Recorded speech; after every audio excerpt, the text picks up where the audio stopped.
Hello, beautiful people, and welcome to Drawing Down the Stars. I'm Snappy, and thank you for joining me for our live tarot session today, November 11th, 2024. It's a beautiful day and a wonderful evening. Let's give a shout out to the chat. Good to see you, Gandhi. Much love, Valerie. Good to see you, Beatnik. Holler Haint, much love.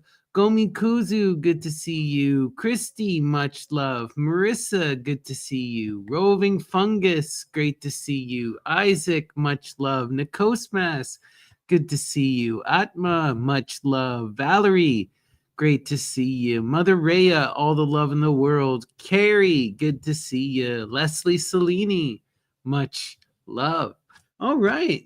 Amazing. It's so wonderful to see you guys. So let's start by talking a bit about today's astrology. So today we're in the moon in Pisces, that beautiful flowing emotional energy, that loving connective energy. We're all going to feel this rush of the waves today, this flowing, that deep connection that comes, right? It's this idealistic energy. Our mood is going to facilitate today. We're really going to feel and be receptive to the world around us. And if you combine it with that energy of the sun in Scorpio, we are truly in this really intense moment of emotional exposure, right? Now's a great time to really define what we're about, where that energy is coming from, who we are, to see that emotional depth for what it is, right?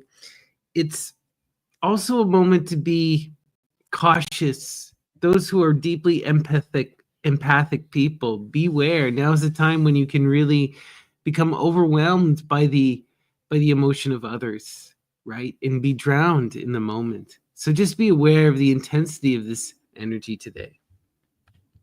All right. So let's take a moment and talk about the title. Evoke your dreams, call them to form. Beautiful, beautiful energy. I got this after drawing the priestess card. And while meditating on that energy, I just kept thinking about this idea of taking your dreams and calling them into creation, right? The priestess has one foot in that unconscious dream realm and one foot in this realm.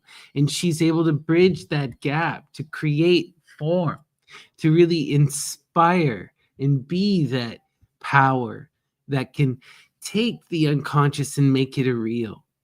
But you have to have strength in yourself. You have to believe in that ability, and you have to be able to perceive what you're actually dreaming, you know? So there's two energies here. One is telling us to really believe in our ability, and then the other is telling us to have the strength to do it, you know, to believe in what we're about, right? Part of that dream is all about that. It's all about that power of belief and utilizing that energy to its fullest extent. And I wanted to read to you guys just a short poem here. It's by Oscar Wilde. It's called Hellas. To drift with every passion till my soul is a stringed lute on which winds can play. Is it for this that I have given away mine ancient wisdom and austere control? Methinks my life is a twice written scroll, scrawled over on some boyish holiday, with idle songs for pipe and virelay, which do but mar the secret of the whole. Surely there was a time I might have trod the sunlit heights and from life's dissonance struck one clear chord to reach the ears of God.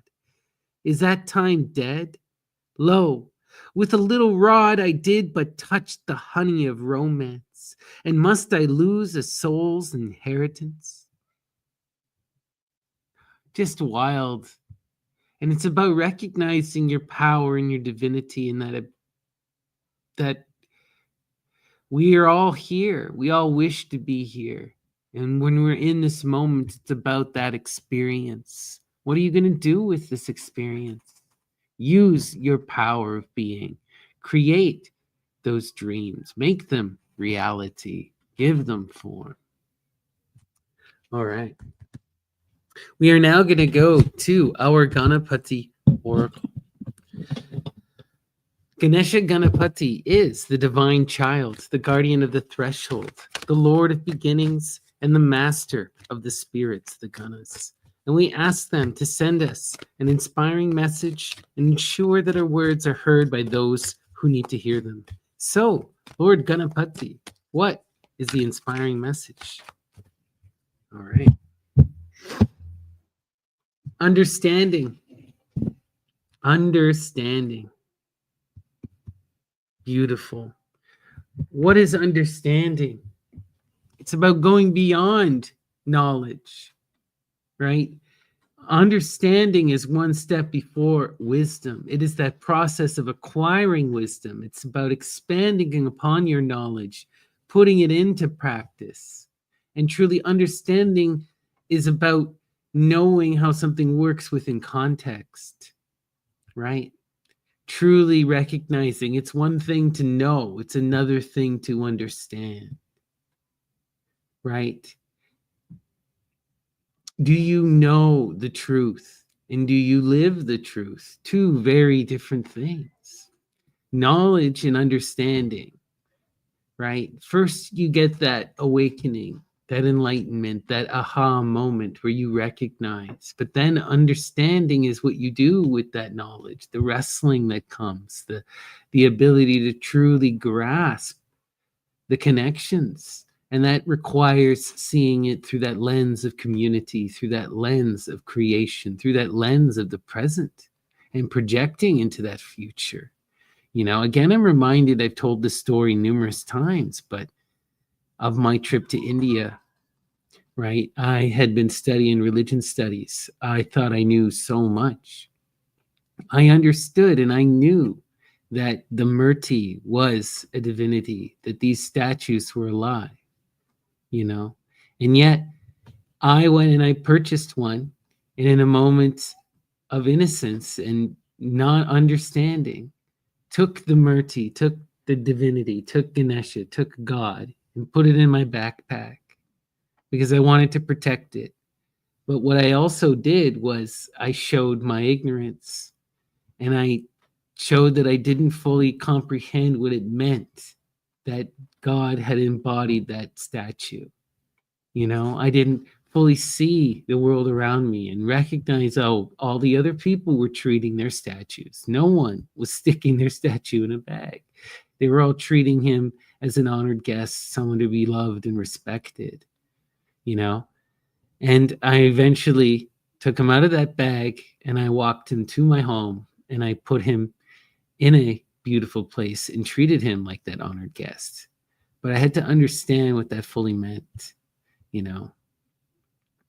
There's a difference between knowing something and understanding something. Knowing and understanding, right?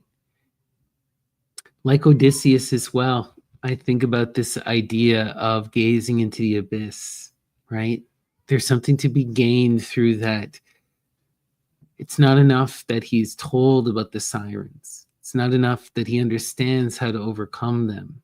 He still climbs upon that mast, straps himself to the pole, and he perceives, he witnesses those sirens. He gazes upon them and is transformed by that act, right? Because he has to be able to engage with it, even though he's from the safety of his ship tied down. There's still this facing that must occur, right? In order for that knowledge to be truly understood, to know what the sirens are, right? It's not enough to read about them. There's power in the gaze, right? There's power in perception. There's power in the experience. And true understanding comes in experience. And it's understanding that leads us to wisdom. And this is that Luciferian path on full display. All right. We are now going to go to our sortes. For those of you who are new, The sortes is a form of bibliomancy, that is divination through literature, and it comes to us from the Greco-Roman tradition, and we invoke the goddesses of inspiration, the divine muses, and we ask them to send us a message through the text. And today we're going to start with Lord Byron, selected poetry and letters. Muses, what is the message from Lord Byron? Inspire us this evening. Completed, he leaves heirs on many thrones to all his vices, without what begot compassion for him, his tame virtues. Drones who sleep, or despots who have now forgot a lesson which shall be retaught them. Wake upon the thrones of earth, but let them quake. Whoa. Intense. Let me read this back. Completed, he leaves heirs on many thrones to all his vices. He leaves heirs on his thrones to all his vices. Children that act in accordance with those vices, those negatives, without what begot compassion for him, his tame virtues. Drones who sleep, or despots who have now forgot a lesson which shall be retaught them. And even those that experience, right, they're either despots and tyrants to advice, or they're drones who sleep. A lesson shall be taught to them, which shall be retaught. Awake upon the thrones of earth, but let them quake. We're seeing that cyclical energy again and again and again, right? You achieve all this on earth, and your heirs will be horrible despots, and you've created all of this power for nothing. It'll just come again, and the cycle will repeat until you gain and you learn the right answer. And it has nothing to do with with any possessions, right?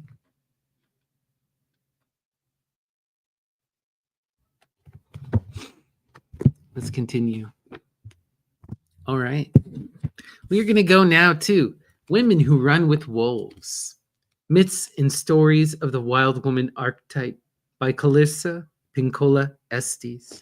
Muses, what is the message from Christina Pinkola Estes? Inspire us. If we are grasping for creative energy, if we have trouble pulling down the fertile, the imaginative, the ideational, if we have difficulty focusing on our personal vision, acting on it, or following through with it, then something has gone wrong at the water spill juncture between the headwaters and the tributary. Perhaps one's creative waters are flowing through a polluting environment, wherein the life forms of imagination are killed off before they can grow to maturity. More often than not, when a woman is bereft of her creative life, all these circumstances are at the root of the issue. Wow, what beauty. If we are grasping for creative energy, if we have trouble pulling down the fertile, the imaginative, the ideational, if we have trouble being that priestess, the one that gives birth to form through that creative imagination, right? Who is that absolute artist, right? If we have difficulty focusing on our personal vision, acting on it, our vision, what inspires us, our deep person, our heart, then something has gone wrong at the water spill juncture between the headwaters and the tributary. Then there is a problem internal. The mind and the body are not in full communication. There isn't a flowing, right? The spirits are out of touch. The personal daimones are not communicating. They're not flowing. Perhaps one's creative waters are flowing through a polluting environment wherein the life forms of imagination are killed off before they can grow to maturity. They're living in a polluting environment, a traumatic environment. Yeah, the debauch card on full display. That's 7 of Cups, where your water pools into a desert and dries up before it has a chance to ever go into the earth and create anything.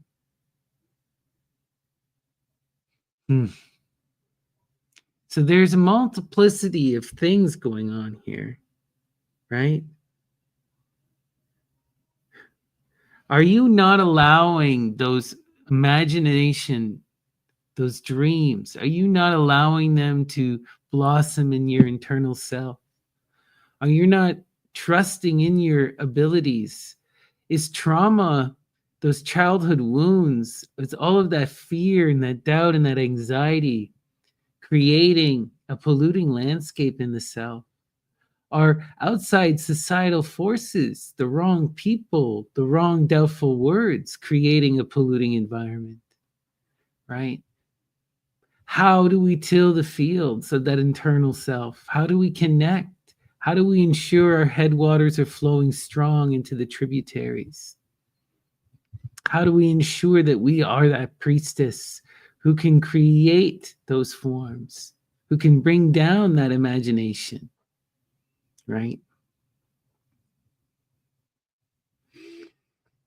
And it's also, are we looking for the self, right? A big problem with this is for many people, they're disconnected from the body. They're not trying to fulfill their personal desires. They are invested in the desire of another, or they envision another, right? They're so caught up in the possession of things or people. So be careful of those kind of debaucherous thoughts, these thoughts of want in the physical sense. That desire is the most powerful magic there is. It's beautiful, but it can easily turn twisted if it is not directed with that virtuous light of love, true love, right? Not self-fulfilling greed. So close, yet so far from one another, those energies. Let's continue. All right. We are going to go to 10 Plays by Euripides. Muses, guide my hand. What is the message from Euripides? Inspire us this evening. Foreign women, are you so astounded with fear that you have fallen to the ground? You have perceived, it seems, how Bacchus shook the house of Pentheus. But raise yourselves and take courage. Still your shuddering limbs. Wow. This is a line from Dionysus himself in the Bacchae. And he is speaking to these women who are not of his court, who do not follow the ways of the Maenads. But they have witnessed his power. They have witnessed him and what happened to Pentheus. And for those of you who do not know, the Maenads ripped Pentheus apart in madness, thinking that he was their sacrificial animal. Foreign women, are you so astounded with fear that you have fallen to the ground? You have perceived, it seems, how Bacchus shook the house of Pentheus. But raise yourselves and take courage. Still your shuddering limbs. Dionysus reaches out to the women because in all cases, Dionysus is a god of women. Right? Dionysus. In some of the etymological forms, that means the god of the nymphs, Dio Nymphi. And he always looks after that divine femme in every form, in every way, right? So there's a deep connection there. There's a deep connection there. And it's a beautiful energy. Let's continue. Magia. All right. By Alan Chapman. Muses, what is the message from Alan Chapman and McGee. You are bringing out the flavor with the questions. You are bringing out the flavor with the questions. You have to taste and experience, right? You have to question in order to understand, in order to see the possibilities. And this is such a Dionysian line. After we're talking about Dionysus, right? He is the fruit, he is the tasting. It's that process of engaging with experience to its fullest that we are able to understand. You have to embrace life, embrace the panic, experience the awe. And that is done through the probing, through understanding, through questioning, through shining your light into the darkness, by finding that other and seeking out understanding, perceiving it in its totality, right? Respectfully. Wow. Let's continue. We are now going to go to A Sinister Assassin, Antonin Artaud. Muses, guide my hand. What is the message from Artaud? Inspire us this evening.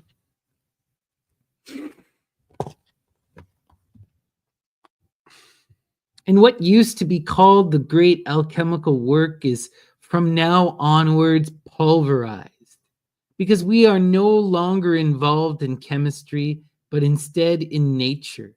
And I really believe that nature itself is going to speak out. Wow. And what used to be called the great alchemical work is from now on pulverized, because we are no longer involved in chemistry. I think what he's talking about is that for the average person, right, there's been an occultation that has happened, right? There's a bar to entry. You have to be a studied person. You have to go through the procedures. You have to climb that academic mountain in order to engage in chemistry. It's not to say that's all wrong. That's just the reality of our present. We are removed from that chemical process in a way that some of our early years were not. They were actively having to engage in these works, but nature is always present, and she is eternal. And there's been a disconnect, and there must be a reckoning. And Artaud is a rather apocalyptic figure, if we're being honest. And there's definitely that energy here. But I see it also more as just this recognition. Nature is going to speak out, and there's going to be an understanding. Things will always come into balance. And we'll see how that folds. All we can do is bear witness. All right, let's continue. We are now going to go to Don Juan in Hell by Bernard Shaw. Muses, what is the message from Bernard Shaw? Inspire us this evening. She did more. She interpreted all the other teaching for me. Ah, my friends, when the barriers were down for the first time, what an astounding illumination. I had been prepared for infatuation, for intoxication, for all the illusion of love's young dream, and lo, never was my perception clearer, nor my criticism more ruthless. The most jealous rival of my mistress never saw every blemish in her more keenly than I. I was not duped. I took her without chloroform.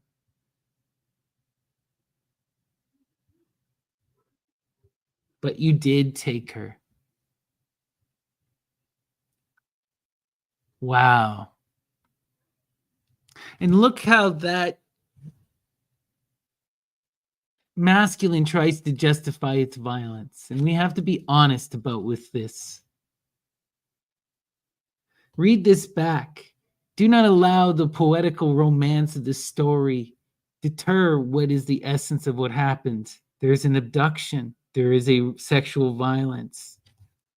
She did more. She interpreted all the other teaching for me. Ah, my friends, when the barriers were down for the first time, what an astounding illumination. I had been prepared for infatuation, for intoxication, for all the illusion of love's young dream and low. Never was my perception clearer, nor my criticism more ruthless. The most jealous rival of my mistress never saw every blemish in her more keenly than I. I was not duped. I took her without chloroform. But you did take her. But you did take her.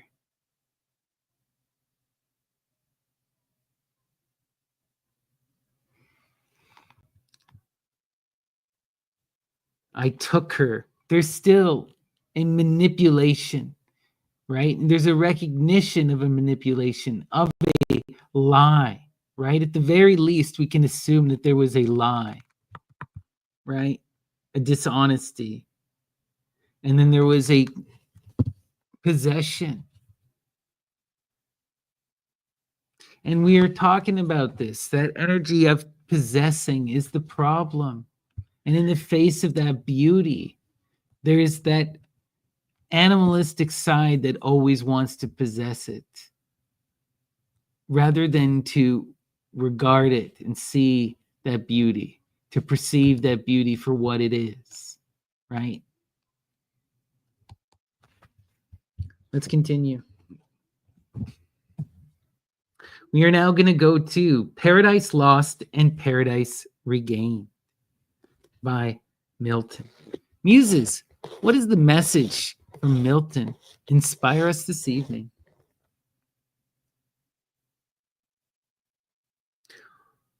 I mean of taste, sight, smell, herbs, fruits, and flowers, walks, and the melody of birds. But here, far otherwise transported, I behold, transported touch. Here, passion first I felt, commotion strange, in all enjoyments else superior and unmoved. Here only weak against the charm of beauty's powerful glance.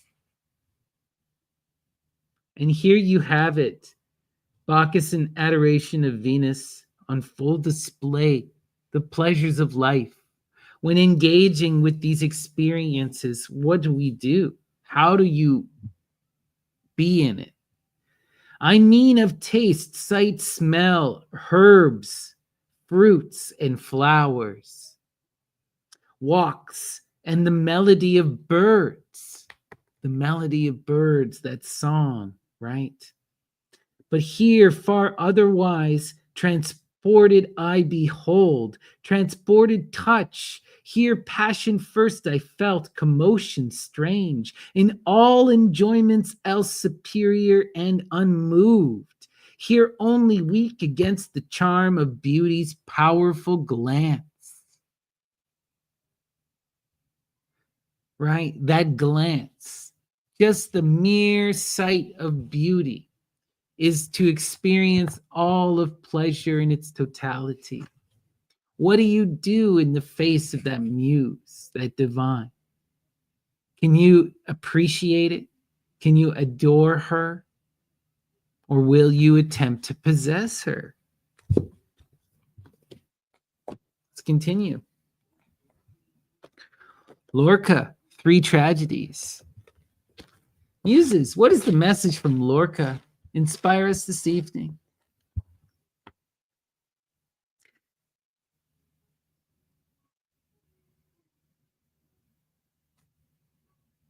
Tell me if your husband has fertile seed, so water through your clothes will sing indeed. Tell me if your husband has fertile seed, so water through your clothes will sing indeed.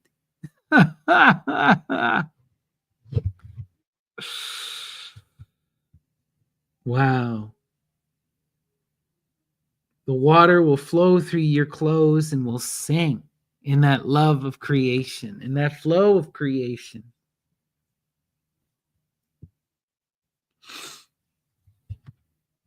Interesting. but you got to be fertile. Interesting. Wow. We're going to do one final sortes and then we're going to call in and move to our tarot. So here we go. Goethe, Faust. Muses, what is the final message this evening? Inspire us.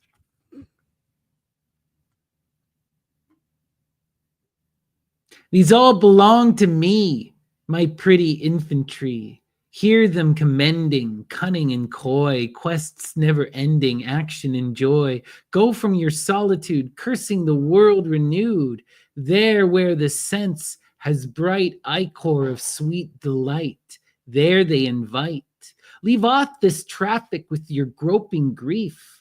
Let that like a vulture feeds upon your mind. No company so vile but brings relief and marks you for a man among mankind. Oh, wow. That marks you as a man for mankind. This is Mephistopheles the demon. These all belong to me, my pretty infantry. Everything is mine. I possess it all. That's the reality. The earth is the possession of the devil, right? The devil is that ruler of the earth, the Zeus of the earth. Hear them commending, cunning and coy, quests never ending, right? You guys are out there fighting and bickering and questing and striving for nothing. Action and joy. Go from your solitude, cursing the world renewed. Cursing the world renewed. It matters not whether you're alone or in the world. There where the sense has bright ichor of sweet delight. Ichor of sweet delight. Delight in the blood and in that fighting. There they invite. There they invite. It's in that intensity of the passion that they invite themselves back again into this cycle, right? When they go to the extremes in either delight or violence.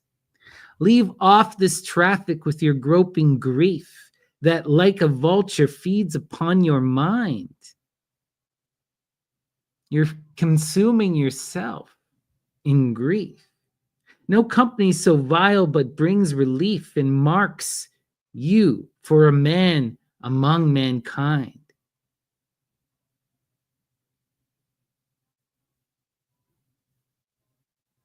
No company so vile but brings relief. No one else can bring you relief. You're going to have to do this and overcome the self yourself. Right?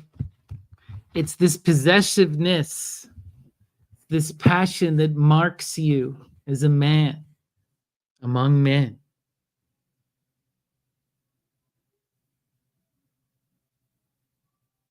Wow. Interesting. Okay, let us now go to our tarot. But before I do, please give me a like and a subscribe. It really does make a big difference. It boosts everything in the algorithm, and I would truly appreciate it.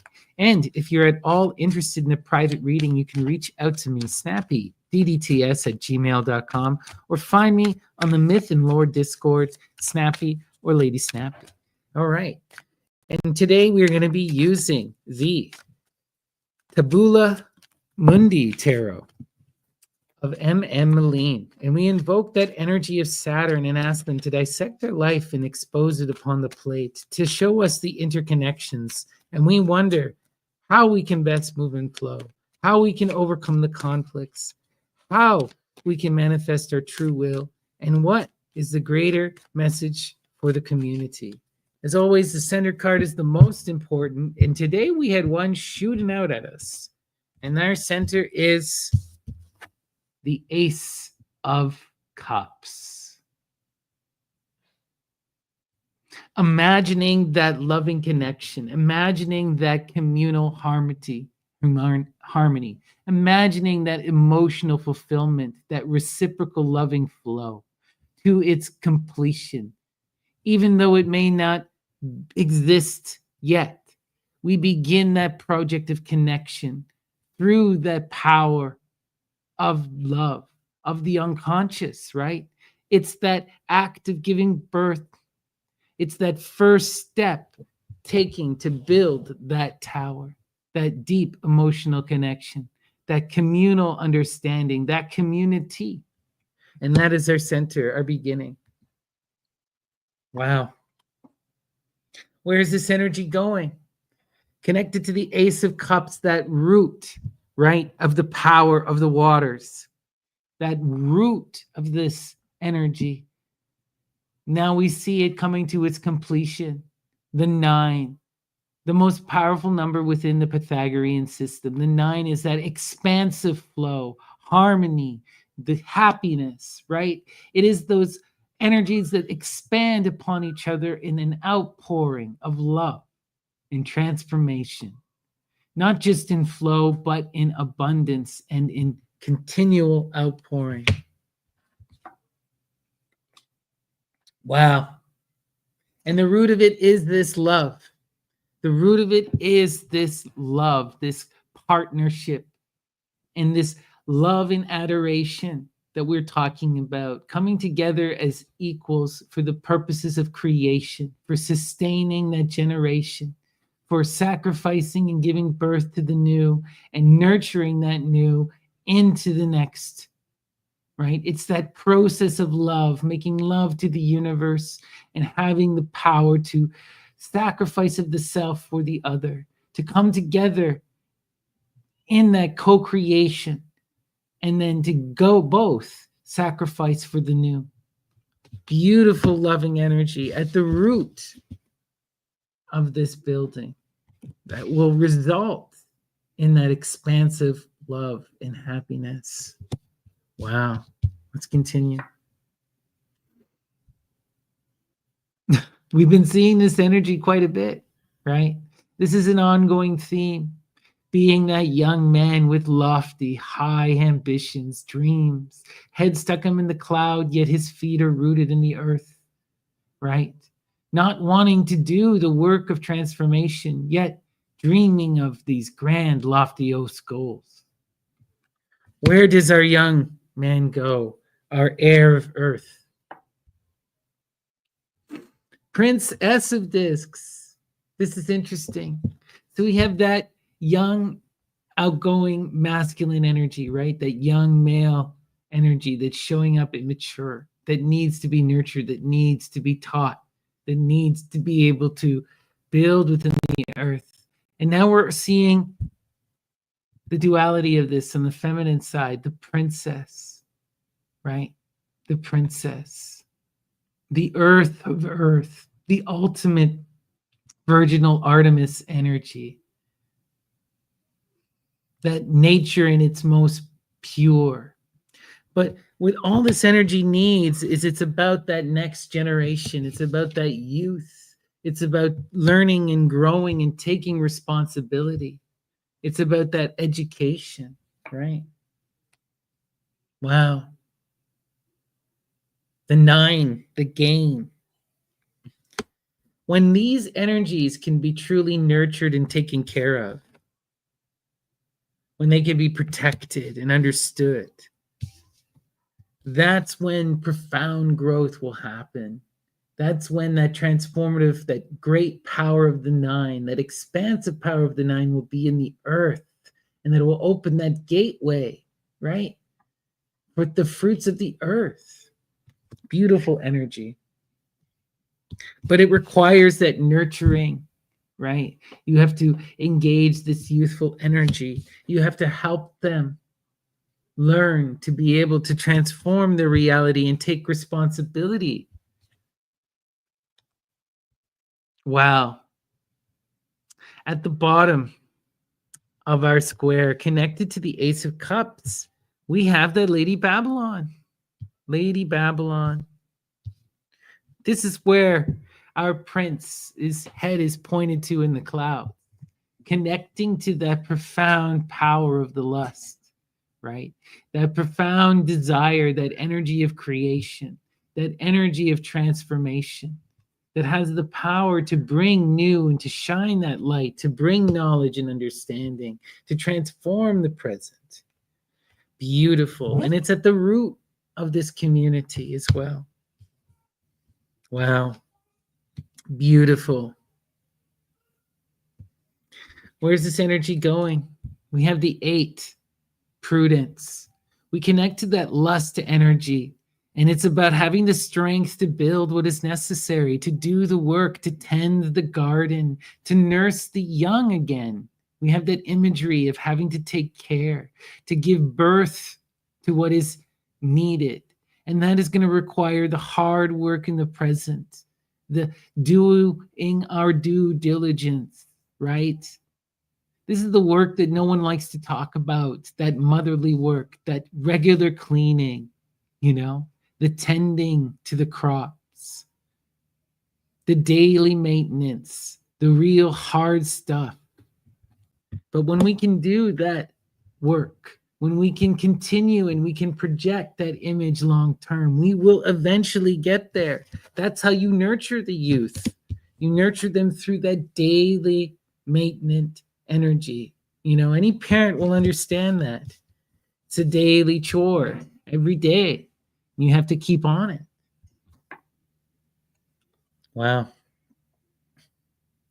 That luxury, that foundational energy, that 4 of cups, right? That lust that Babylon has to be our foundation, the heart of the community. It has to be that inspiring desire, that muse that drives us forward, that muse that gives us that prudential energy, that gives us the strength to tend and raise the next generation, to tend the garden, to do what is necessary, to continue to light that candle. Right? We have to build that foundation, that reciprocal energy that'll work in conjunction and flow, that'll be that profound foundation, that support, that desire, that'll be that strength that'll help us create this. Right? We're talking about building that loving community, and it starts with a connection to her, one that is foundational and one that is maintained through loving devotion and adoration. Right? She is that strength, right? That passion. And we use that passion to fuel this construction, right? To help us transform and raise this youthful energy, to help them take responsibility so that they can build that tower, so they can manifest that 9. And it's all about that love coming together in communal harmony and shared reciprocal creation. And shared creation for the purpose of that generation, right? Beautiful. All right, we're now going to flip our cards. But before I do, once again, please give me a like. It really does help out. And leave a comment if you thought this was awesome, if you enjoyed the reading. I really would appreciate it. And if you'd like a private reading, send me an email, snappydtts@gmail.com. All right, here we go. Let's take a look. Let's start here, right? That 9 of cups, that happiness, that loving community, what we're working towards. It comes about when we have the strength and we do that hard effort, that nurturing, that raising, right? That raising of the next generation. And doing it for the next generation, planting the seeds, recognizing the long-term unfolding of this project, and that this is a lot of work, generational work. But if you have the strength to do it, the rewards are happiness, profound community, and strength and beauty. All right. That Ace of Cups, the root of the power of water. That foundational energy to build that loving communal connection, right? To be in that strong emotional flow, right? This energy is the beginning of something great. And it's coming out, it's about having the strength to believe in this, having the strength to do it, you know. And even though we're showing up as that Prince of Discs, there's a lot of beauty here because the Prince of Discs is that air of earth, right? With their head in the clouds, but also their feet on the ground. So they can perceive her, they can engage with that transcendent fiery energy, and they can bring it into the earth and do the hard work of building, you know. And that's what's required in this moment, is that transforming of the earth, the drawing down of that desirous energy, and to imagine and create something, to believe in that connection, to make it that foundational energy. Beautiful, right? Love is the absolute here. Love is the power that'll give us the strength to build and create what we are trying to create. And it is about that coming together of people in that shared harmony and that loving connection for the purposes of creation, right? And that is what will create the luxury, that loving foundation, that support that is there in reciprocal energy, that strength that'll give us the base to build that powerful nine, that expansive energy in the earth, the reflection of that Nine of Cups, you know, powerful energies together, manifesting the fulfillment of the Ace of Cups, right? The fulfillment of the Prince of Discs and that Princess of Earth, right? That gain, that profound transformative energy in the earth. And it comes as a product of that love, right? That love and that foundation.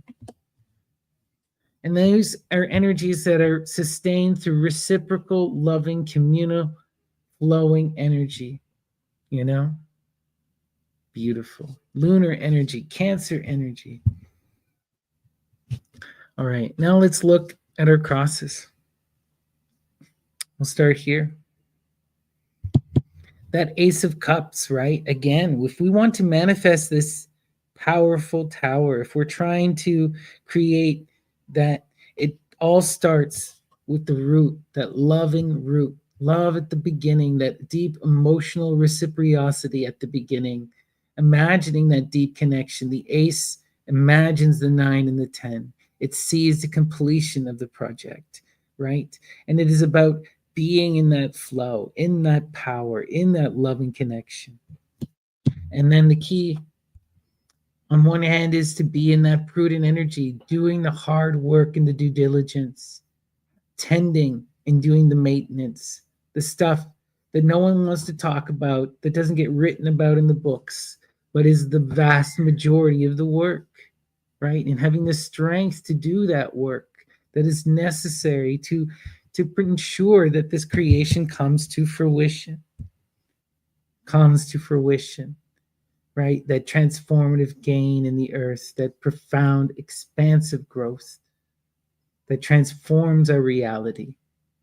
That's what we're working towards. Beautiful, loving, profound energy. And it is here, if we can embody that strength, right? If we can do the work, if we can be in that loving reciprocal flow. All right, now let's look at our last cross here. Right, again, it's about that image, and it's about connecting to that next generation, nurturing that next generation. The princess always presumes the universe, the completion. She has that infinite potential, but she must be cared for, right? She must be given the opportunity to pursue her will, right? And we have to nurture. We have to be that loving foundation, that supportive energy that can allow her to ascend to the heights, to learn the lessons that she needs to learn to become her highest self, whatever that image is, the one that she defines for herself. And it is that process of nurturing the next generation that will create this community. So it's about becoming that loving, supportive, reciprocal energy, connecting to the youth, connecting to people, being that parental loving energy, and really being in that desire right? That desire for love, that desire for coming together, for building, to manifest that ace, which will result in that 9 of cups and that 9 of game and 9 of discs, right? Beautiful, beautiful. All right, everyone, nurture that next generation, invest in love, build that tower, right? And do it in that loving, reciprocal, understanding flow, and have the strength to do the work. Okay. Your rewards will be beyond great. Beyond great. Do it for her. Do it for him. All right. Peace and love, everyone. Until next time. Let's do one final sortie, sorry, and then we'll call it. We're going to go to Euripides, the Bacchae. Muses, what is the final message this evening?